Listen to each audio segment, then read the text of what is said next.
America pride itself as a democracy, specifically a representative democracy, a republic. That's what we claim. We claim that all people have equal rights. All people are pretty much the same under the law. All people are the same under what they're judged by. But somehow, when it is time to elect those who represent us on the Supreme Court to ensure that the Constitution is interpreted as it should, somehow things get a little bit different. I want you to check this out, because what we have is an illegitimate court that represents a small percentage of America. Check this out. We'll take it on the other side.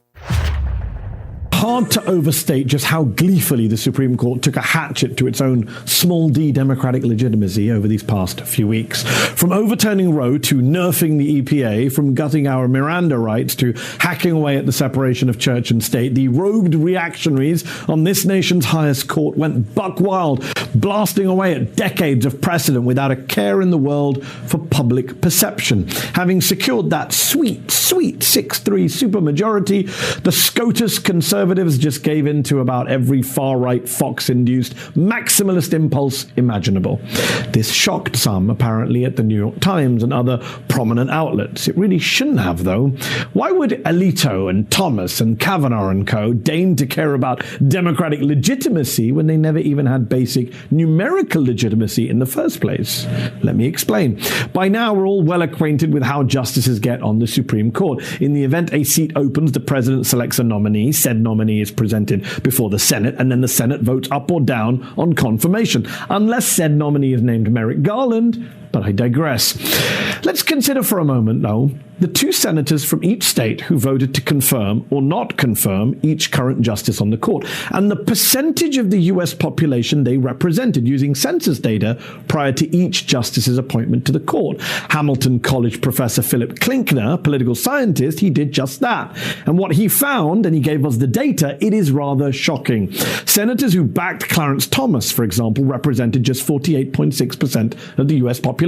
Those behind Amy Coney Barrett, 46.8%.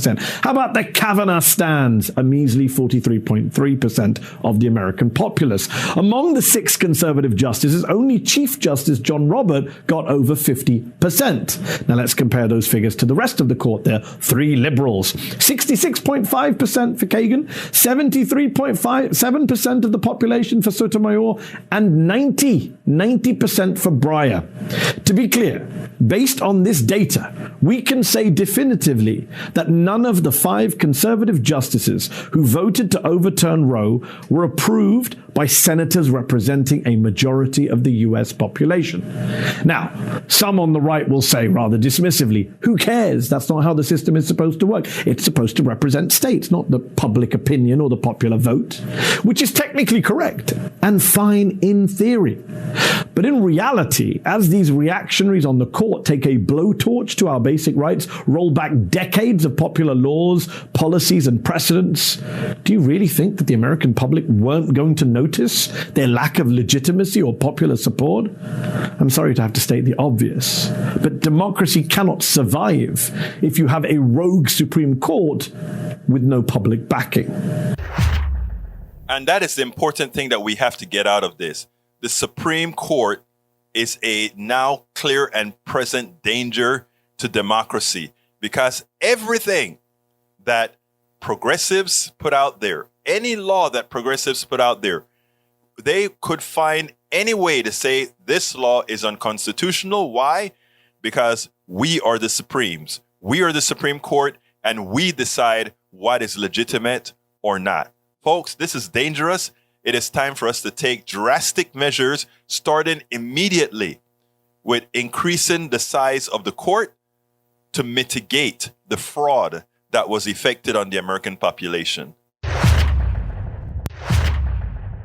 We spend a lot of time deconstructing the news, trying to parse it into a form that everybody can understand. We try to find those little nitpicks where it flies above the fray, etc. If you really like these videos that we do, I want to ask a big favor. Please go ahead. Number 1, subscribe to our channel. And number 2, please join if you can. Thank you so kindly for watching. Keep watching. Please remember to share. We must populate the entire internet with our progressive message, a message that we know is what most Americans say that they want. So help us, please join.